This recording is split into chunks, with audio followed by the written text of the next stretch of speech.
That is the most typical introduction I ever get at any conference. I make people very uncomfortable, and that is my pleasure. Hey, everybody. So my name is Jani Evakallio. That's how you pronounce it, by the way, for the future. And yeah, you can find me on the internet under this Twitter handle and GitHub handle. This is me. I speak at quite a lot of conferences, and normally at this point, I would try to sell you something. I would work for a company, and I would try to convince you that it's a good company to work for, or maybe you want to buy their services or their product. But this time, it's just me. I'm not here representing anybody else. I've been a programmer for the last 15 years or so, and recently I quit my job. And unlike every other time when I quit my job before, I've decided to take a little break. I've decided to try to figure out what exactly is it that I want to do personally for my future, and what is even worth doing. And this has led me to ask some interesting questions. And I like to do things in public. I like to fail in public. Last year, I wrote a novel in public. I posted Git commits every day to GitHub, and some people read it, and then they told me that it was awful. And some people even submitted pull requests to my novel saying that this is how it could be better. So these are some of the questions that I've asked myself, and the one that I want to focus on today is, what does it really mean to be a good programmer? Because I used to think that I knew what it meant to be a good programmer. I also used to think that I was a good programmer, but now I'm not so sure anymore. So here, in the spirit of failing in public, I kind of want to explore a little bit the idea of what is good programming, and so that I can also for myself decide what I want to do for the future. So I like telling stories, so I'm going to start by telling you a story. I moved to London 5 years ago, and when you ask people in London why they moved there, they always give you the same answer. I moved there for a job, and that's true for me as well. I didn't really want to live in London. I didn't really know anything about London, but a job in London paid a lot more money than a job back home in Finland, where I'm from. So I figured, what the hell? How bad could it be? So on the first day, I woke up early. I was excited to explore London. It was one of those classic winter mornings. It was gray, it was foggy, it was miserable. But for me, it didn't really matter because, I was really excited to just get to know my new hometown. And I was very naive back then. I headed to, London City, the area of city, because that's where I thought things would be happening. But turns out that not so much. London City in the fog, it feels like something like straight out of the movie Blade Runner. It's these dark glass skyscrapers, and there's no people there. Like, there are no people in the city on the weekends. All there is money. That's where the money is made. There's banks, there's law firms, there's insurance companies, but there are no people. And all I found there that morning were closed office buildings, where the only sign of life were a few homeless people sleeping in the doorways trying to keep warm from the terrible weather. And I felt like a stranger in a strange land. I felt like I had made the biggest mistake of my life. I thought, what the hell am I doing here? And then in the distance, I saw something even weirder. I saw this pair of tall, dark towers with these jagged edges.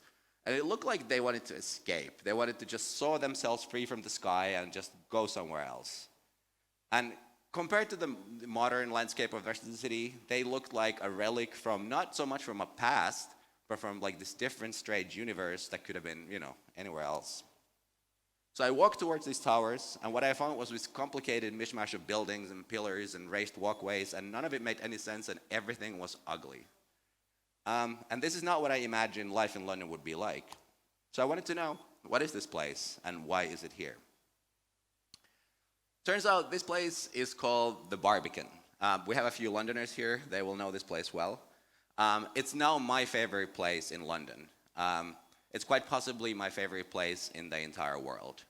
And what it is it's this massive housing complex in the center of London. It takes over 16 hectares of land, and 4,000 people live there in over 2,000 apartments. And it was built in the 60s and 70s. There was this architecture firm called Chamberlain, Bowell & Pond who won the contract of designing this new living area. And what's interesting about this is that they had a completely radical new idea that nobody seemingly had never thought of before. They wanted to build an environment for people to live in. They wanted to have something that was designed for humans first. And they wanted it to last for the next 1,000 years, so they built it out of raw concrete. Now, this architectural style is called brutalism. I'm sure that, here in Russia you are familiar with this architectural style. Uh, but there's something very different about the Barbican than any other brutalist building, or really any other building that I've ever seen, because it was built for humans.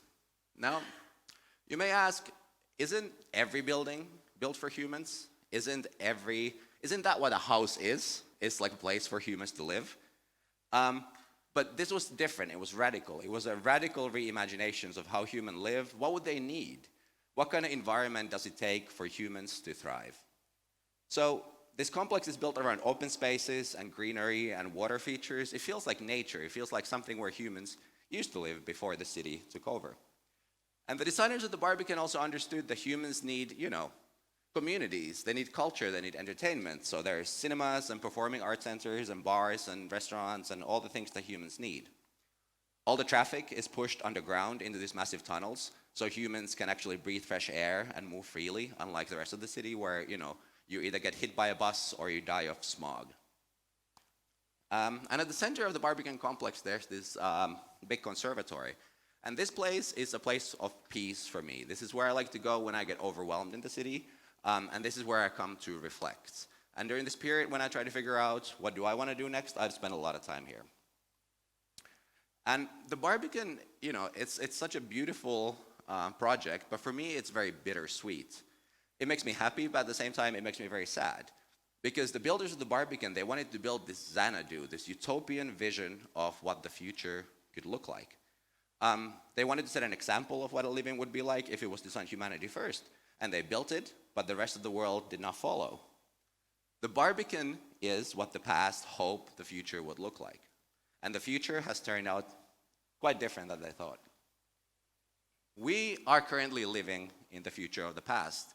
There's two meanings of this. One is that we are living in the era that when the people of the past thought about the future, this is the era. But we are also living in some kind of like a thing that is quite disappointing. It's quite different from what the people of the past thought.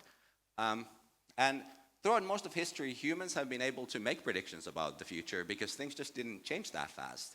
If you lived for 50, 60, 70 years, things just didn't change that much. But then, with the advancement of technology, with railways connecting cities, with telegraphs and telephones connecting people, information, and along with it, change could travel faster. And humans have always wanted to imagine the future because the future is very, very exciting. I was born in the 1980s. If there's any old people in the audience like me, you might think, oh, that wasn't that long ago. If there are young people in the audience, which I see many of, you think, oh my God, that must be ancient history. But it was the resurgence, the first kind of era of mainstream science fiction films, and each of these had a different vision of the future. For example, the movie Back to the Future thought that we'd all be riding solar-powered hoverboards, like Marty McFly here. And others expected that we would be traveling in flying cars in this dystopian wasteland where humans and humanoid androids would almost, be completely undistinguishable from each other. I mentioned Blade Runner in this talk in particular because the movie begins by saying that it takes place in November 2019. And today is the 30th of November 2019. Today we are living in the time of the Blade Runner. And the writers of these movies, they predicted a future based on what they knew. A hoverboard is just a flying skateboard. A flying car is just, a car that flies, right? They took a familiar idea and they imagined how that could evolve. But today, when we try to imagine the future, it's a bit more complicated. It's very, very hard to think 30 years ahead to year 2049 and try to make any kind of meaningful predictions because the speed of history is accelerating. Change is happening at almost exponential speed to what it ever did before. And that's because 30 years ago, something happened that changed my life and changed all of your lives and changed everybody's life everywhere. So Tim Berners-Lee, working at CERN, wrote this paper called Information Management, a Proposal. And this paper laid down the groundwork for what would become the World Wide Web. It also defined things like HTTP and HTML, things that we are all very familiar with. These are the basic building blocks of all of our work. And it's really crazy to me that even the concept of the web is only 30 years old. Like, I'm 33. That means that I was born into a world where nobody had even thought of the World Wide Web. And this is an innovation that has shaped all of our careers, but also shaped, to transform the entire world. And so Berners-Lee's boss, Mike Sandel, reviewed this paper, and at the top of the abstract, he wrote this sentence that is now quite famous. He said, "It's vague, but exciting." Now, there's some universal truth to this. It resonates with me. I love this sentence, because we as humans, we often find things that are vague, that are not very well defined. We find them exciting because we can allow our imaginations to fill the gaps. We can inject any vision into it, and we can imagine that's how it could be. And so Mike Sandel, the reviewer, or Berners-Lee himself did not and could not predict how their creation would end up shaping the world. Now, it would be maybe unfair and inaccurate to say that technology is destroying the world. But I think it's pretty clear that the technological hyper-expansion, the change getting faster, has had a lot of unintended consequences. And those consequences, we can argue that threaten the very concepts of truth and discourse and democracy. I'm sure that we're all aware, in some ways of this risk and this threat that is happening. And technology is fundamentally changing how humans interact with each other and how they view the world. Companies like Facebook and Google or Baidu or Yandex here in Russia are building platforms that redefine the relationship between humans and other humans and humans in society. And there's nothing wrong with that. That's actually fundamentally good. I mean, I think change isn't necessarily something we should fight, but it's just happening too fast. Our society doesn't really have any means to keep up with this change. And Facebook's motto, like their engineering motto, used to famously be "move fast and break things." And they meant this as an engineering principle, as the way of writing and deploying code. But in retrospect, it's ironic and almost eerie how accurately this statement describes the effect that Facebook and the entire technology industry has had on the world. They've moved fast and they've broken a lot of things. Speaking of mottos, given that we're here at the Google-sponsored GDG DevFest, I think we need to talk about Google. Their motto famously used to be "Don't be evil." But last year, they silently removed this motto from their employee handbook. And just like the motto, "Move fast and break things," the removal of this turned out to be eerily prescient and immediately noticeable. The entire quote, in fact, read, "And remember, don't be evil, and if you see something that you think isn't right, speak up." And this year, people did exactly that. Rebecca Rivers, a Google software engineer, saw something that she didn't think it was right. She found out that her company was collaborating with the US immigration agencies who are using Google technologies to detain immigrants and treat them in inhumane ways. And she did what she thought was right. She spoke out. And in retaliation, Google fired her and 4 other people who stood up to support her and organized a protest in her support. And similar things are happening across the industry. In the last month, at least 5 engineers have left GitHub, who I'm sure that you all know. Now owned by Microsoft. And, this was in protest of exactly the same thing, the business with the same immigration enforcement agency. And in America, this ICE thing, ICE thing, has become a breaking point for many engineers who can no longer support, their employers' decisions to support and collaborate with their government's human rights violations. But this is a distraction. This ICE narrative that is happening right now is only a tip of an iceberg. I'm sorry, that's an actually unintentional pun that I just only realized now. Generally, all of the largest technology companies seem to be ethically compromised, either intentionally or accidentally. That means that they're not trying to be evil, they're just moving too fast, and they don't consider the actions enough to not cause accidental harm. Amazon treats their workers inhumanely because they want to pay them as little money as possible, and they destroy traditional local marketplace economies that just change the way human society works. Uber underpays their drivers, and then they run, programs like Greyball, which you may have heard of, which is essentially an intentional effort to mislead regulators who are trying to protect the rights of those employers. And these are all American examples. I don't know enough about the Russian business context, but I'm sure that not everything here is perfect either. Facebook, we can talk about all the election scandals of 2016, both the US elections and the UK Brexit referendum. Nothing seems to be happening to that. New elections are happening this year and next year, and the exact same things seem to be repeating themselves. And the list goes on and on and on. But these are just some obvious ethical quandaries that we talk about because they are mainstream media friendly. But by far the biggest problem is that the entire business model for most of these internet companies is based on extracting human attention. The metrics that drive these companies is solely focused on growing engagement and ad revenue at the cost of happiness of people who actually use their products. There's a group called Center for Humane Technology. It's a nonprofit that works to raise awareness of some of these issues, and they call this process the human downgrading. Essentially the idea is that, just our access to technology, the way that we're glued to our phones, it causes symptoms like addiction, social isolation, outrage, misinformation, political polarization, you name it. And they believe that the way these companies operate poses an existential threat to humanity. Now, I kind of agree with this. The acceleration of change is not going to stop. Not only are things changing faster, but the speed at which things change is getting faster. And things are getting more complex and harder to control. The World Wide Web is just the beginning. We, at these conferences, we hear things about machine learning, AI, Internet of Things, biohacking, all the buzzwords that, we kind of either are excited about or we kind of, hand wave away as buzzword bingo. But they will all have a further impact on humanity. And we truly don't know what these implications of these paradigms are going to be. We do know that the mechanisms that have led to the current generation of technology and technology companies behaving the way that they do cannot be trusted to represent the best interests of humanity. So instead of the idea of vague and exciting, what technology used to be, I think the future is vague and terrifying. We don't know what it is, but I am worried about it. And the only certainty we have is uncertainty. And when we as developers encounter a problem, the first thing we think is, we'll need a framework for this. But we currently don't have a framework to manage change. Now, that was a very long intro. And you might wonder, what does any of this have to do with the Barbican? And furthermore, what does the Barbican have to do with this title of this talk, Becoming a Good Programmer?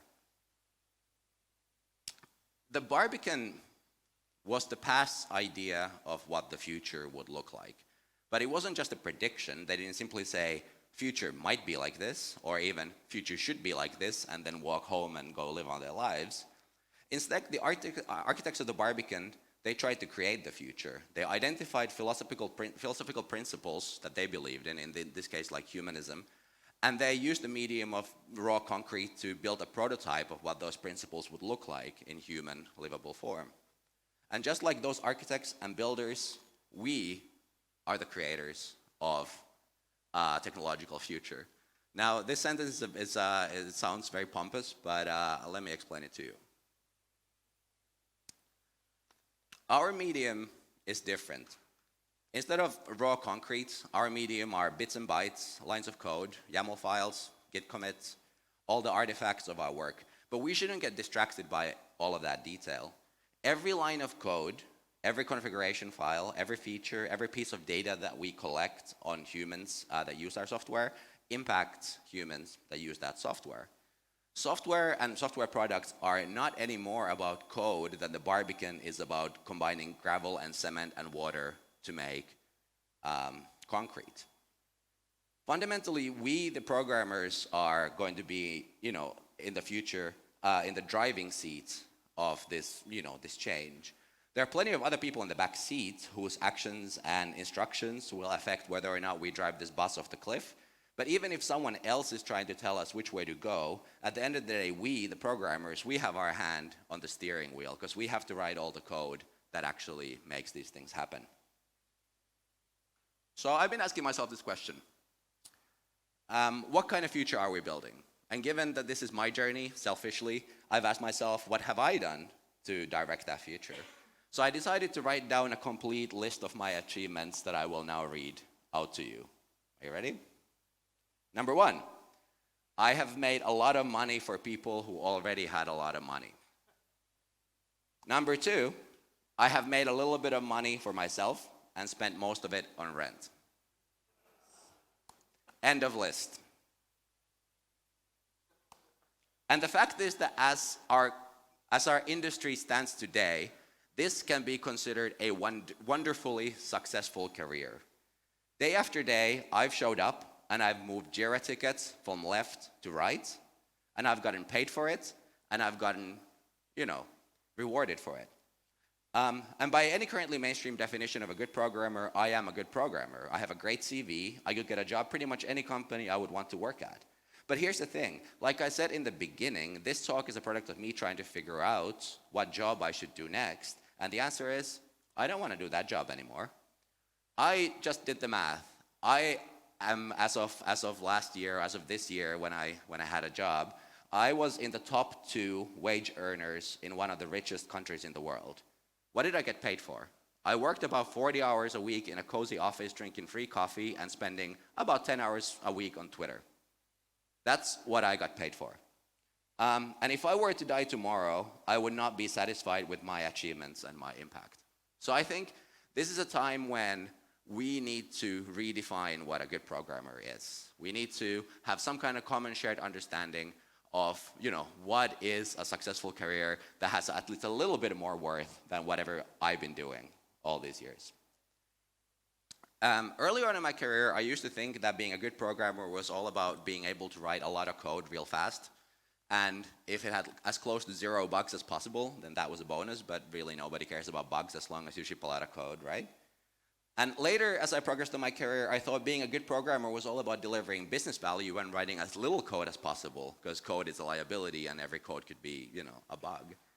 And then I became a manager, and I figured my job was to just repeat all of the things that I thought I were right about coding and, direct my troops, my legions of programmers in order to solve those problems. But what good is it to be the most skilled coder or the smartest problem solver or the most effective manager if the impact of the code that you write is overall negative? What good is it? Or let's say not even negative. In the case of most of my career, what if the software that I wrote didn't really have much of an impact at all?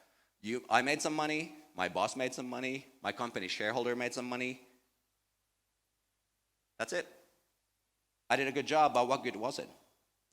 And I think, I'm not sure what I used to think about this, because I never asked the question. I'm not sure if I thought it was fine. I just never even stopped to think for a moment if it was fine. And I think it's because I was distracted. Sure, I was enjoying the lifestyle that came with programming. I liked the money. I liked being able to pay rent. That's nice. But more than the money, I was enjoying the activity of programming. Chasing the latest frameworks, learning more programming languages, picking up the new cool techniques, choosing jobs based on where I could learn the most and grow as an engineer instead of focusing what the impact was. I didn't ask the right questions because I was too busy focusing on the little details like how to exit Vim or whatever it is, like trying to remember combinations of letters and characters in order to do the basic tasks of my job. But this is the biggest lie and the biggest distraction, because technology doesn't exist in a silo. Technology is only a tool. It's not an end to itself. Building technology just for technology's sake is just a waste of time.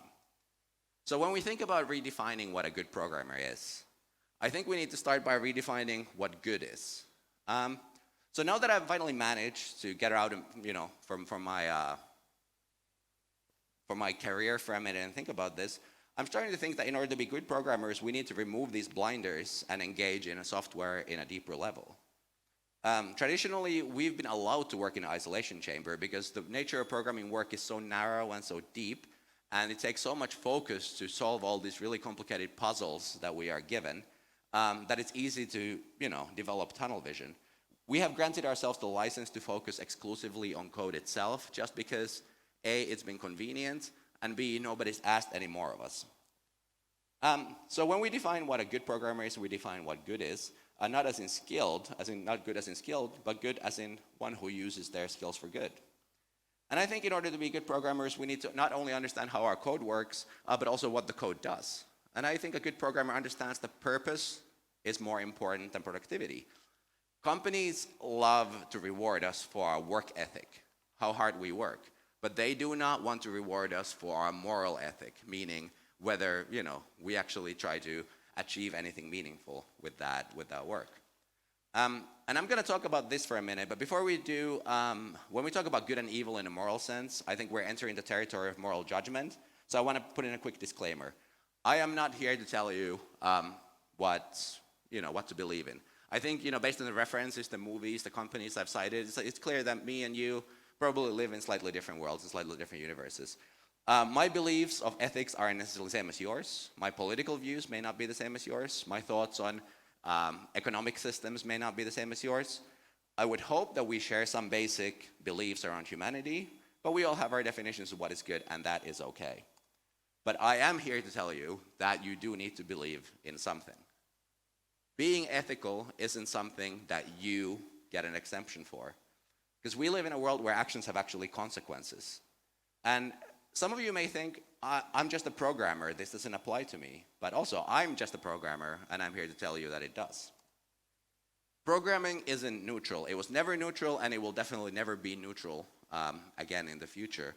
Whether it's about creating accessible user interfaces for front-end, or unbiased algorithms for the back-end, or just representing the data that you collect truthfully to drive decision-making in a way that is equal and equitable for everyone, there are ethical considerations involved in our work.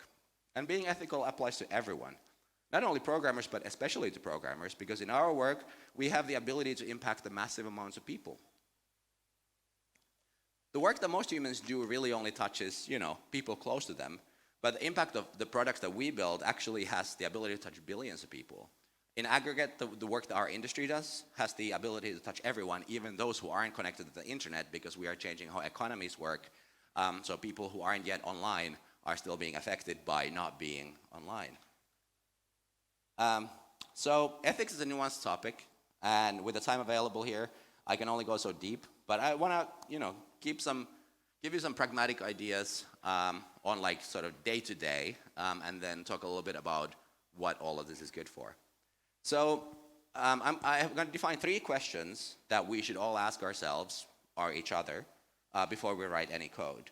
And what I would like to do is I would like to have a show of hands based on whether you have ever, in a sprint planning meeting or even a conversation with a colleague, ever asked these questions or an equivalent question like this before implementing a feature or working on a thing.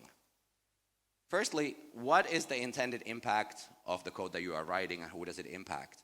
Is the code being written for the benefit of the user or for the benefit of your company at the cost of the user's happiness, safety, or autonomy? Who here has had a conversation around this idea? Who benefits, and what will the effect of be? Can I have a show of hands? So I'm feeling I'm getting about 7%. That's pretty good. Secondly, what are the possible negative side effects of the code? Is it, the feature that you're building, the algorithm that you're writing, is it addictive? Can it cause negative mental health effects? Are there any biases? Who may be accidentally discriminated against? How many of you have had this conversation when deciding? So I believe I have 4 hands up, maybe 5. And finally, who can it be used to, that sentence does not make any sense. How can it be abused? Who could be put at risk by this if a malicious actor could get their hands on this feature? Anybody had this conversation? All right, so this is a bit more. I think I have 10 people out of 100 or so. If I'm being truthful, in my career, I have very rarely asked these questions myself. I would not put my hand up on 2 out of 3 of these questions. And I have almost never heard them asked by other people on my teams. And these are just the most basic questions that we should even casually, passively be asking when we design a feature. These don't get even close to the actual sort of level of rigor that we would need in order to make sure that the software that we write is good and safe for everyone. I think we can do better. I think we need to do better. I think all of that starts with education. In order for any software patterns and practices in your companies to take hold, whether it's a coding style or a library usage or whatever, first you need to educate people about them, and then once you have adopted that code, you need to enforce it. And same is true for ethical engineering principles. Nobody ever educated me, so therefore I didn't do it. And even if I kind of were aware of it, nobody ever enforced it, so I was busy, I was lazy, I didn't give a shit, so I didn't do it. Unlike doctors, or people, let's say doctors, they have this thing called Hippocratic Oath. They have an idea of what is ethical behavior, and they are actually held up to it. And while universities could and should teach ethics in schools, but even if they define some kind of standard of ethics, not everybody goes to universities. I didn't. I learned programming on hacking on Perl bots on IRC. There was nobody in any part of my learning career that could have taught me this. So we need to be responsible for educating each other, and first we need to get educated ourselves.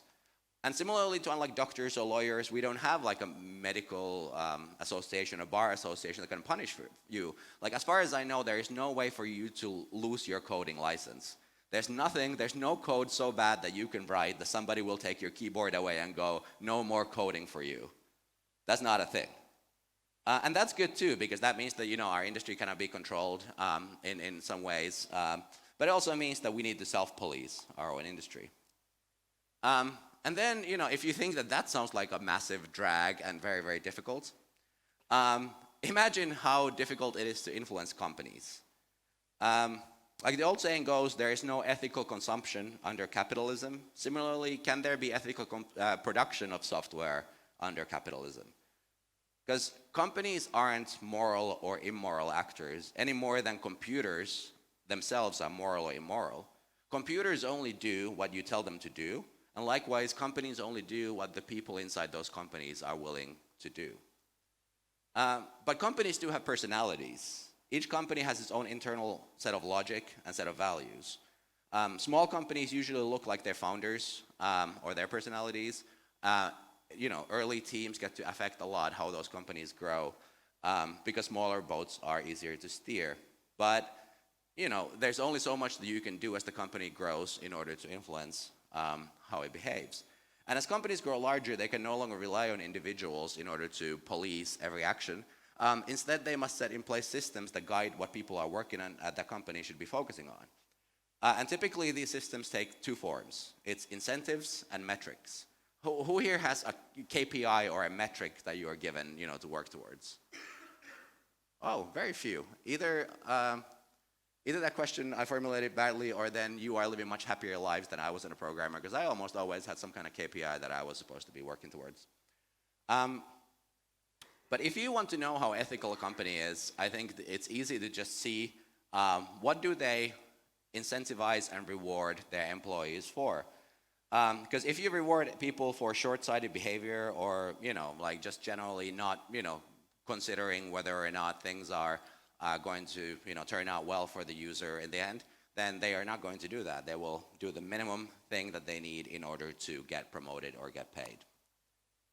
And if you can change how your company acts, you can change which company you work for. Fundamentally, you are able to choose who you work for. And I acknowledge that this is a privilege.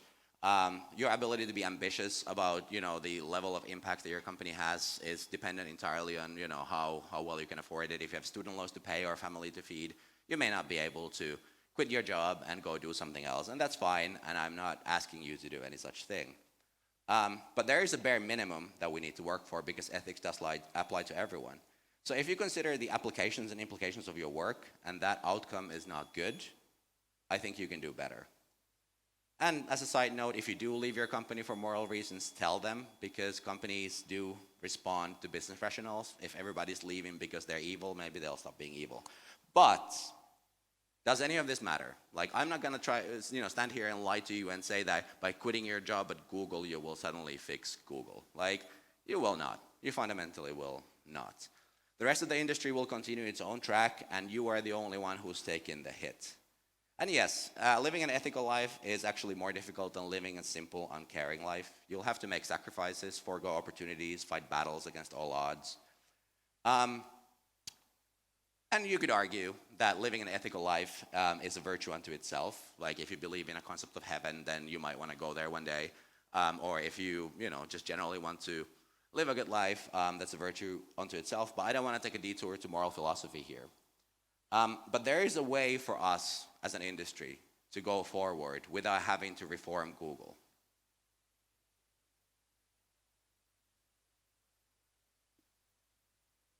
When we look at existing power structures, it's easy to become hopeless. But we programmers, we are conditioned to solve problems. It's true when you look at the current technology landscape, the way, companies operate, the way business works, it looks like an impossible problem to solve. But like any good programmer who is given a big ticket to work on, you know that you can always ask the question, how can we get the same outcome without actually having to write this dumbass feature, right? Like, this is something that we do. When task is so big, that you cannot fit it into a sprint. You try to figure out, how do we actually just do this simpler? And here we're going to go back into my story. What can we learn from the Barbican about the future of software programming? So this is the Barbican today. You've seen this picture at the beginning of this talk. How do you think this massive complex of 16 hectares and 16 buildings could be built on a heart of a mega city like London? How could they ever replace the existing structures that were there with something completely new? Some of you will know this answer. The next slide is Barbican in London before it was constructed. It was built on empty ground. It wasn't built on top of existing foundations. It wasn't constructed by incrementally changing the mess that existed there before. And it's because in 1940, during the Second World War, the German Luftwaffe bombed London and all of this area burned down. And this was, of course, a massive tragedy, but for the purpose of the future, it was also a blessing in disguise. Because before the war, the city had been continuously built without any thought of, what its future-proofness would be, in the same way as our industry has been built, or without considering what it's, whether it meets the needs of humanity or not. The city was dirty, it was crammed, and it no longer fit the needs of the people who lived there. So what am I saying? Do we need to blitz down the entire technology industry and just build anew? Obviously not. When things get complicated, it's a common wish for us to just want to wipe the slate clean and start afresh instead of having to deal with complexity. This is why we end up rewriting legacy systems instead of trying to actually fix them, because it's just too damn complicated and we don't want to deal with it. But it's also a fantasy that many critics of modern society keep saying. Burn it all down, start from first principles. And I find this both naive and frustrating and annoying.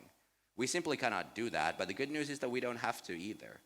The fact is that what looks like a fully built landscape today actually has a lot of space.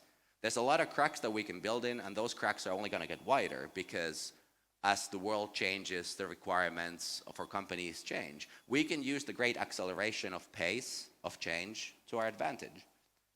If we look at when all the big technology companies of today were founded, there's a very interesting, pattern. It's not really a pattern. It's a very evident fact if you look at the years of how old these companies are today in 2019. Amazon today is 25 years old. Amazon was already a big player, 15 years ago. Airbnb was founded 11 years ago by just putting a single mattress in a Silicon Valley apartment and then, or San Francisco apartment and then renting that out. It seems like the germination of a successful company is about 10 years, 10 to 15 years. And this is the logic of disruption. We move so fast that we break things, but also that means that we can move fast to actually build new things. Granted, we should probably move a bit slower, but if we look at the 30-year vision of Back to the Future or 30-year vision of Blade Runner, we can actually today imagine that companies that are started today are going to be the new Amazons and Googles of the future. Now, we can't know what the future looks like, but we can influence it. And just like the architects of the Barbican did for the concept of housing, we can define what we believe to be the ideals and principles of technology and then to work towards building it. I'm going back to the Center of Humane Technology that I mentioned earlier. They call this process realigning technology for humanity. They envision a world in which technology supports our shared well-being, sense-making, democracy, ability to tackle complex global challenges that are ahead. We can't really talk about the future without talking about climate change. That is something that, whereas technology hasn't really done anything to help it so far, but I believe that it could and it should. And they're just one organization working towards this goal, but we should not rely for someone else to fix this problem.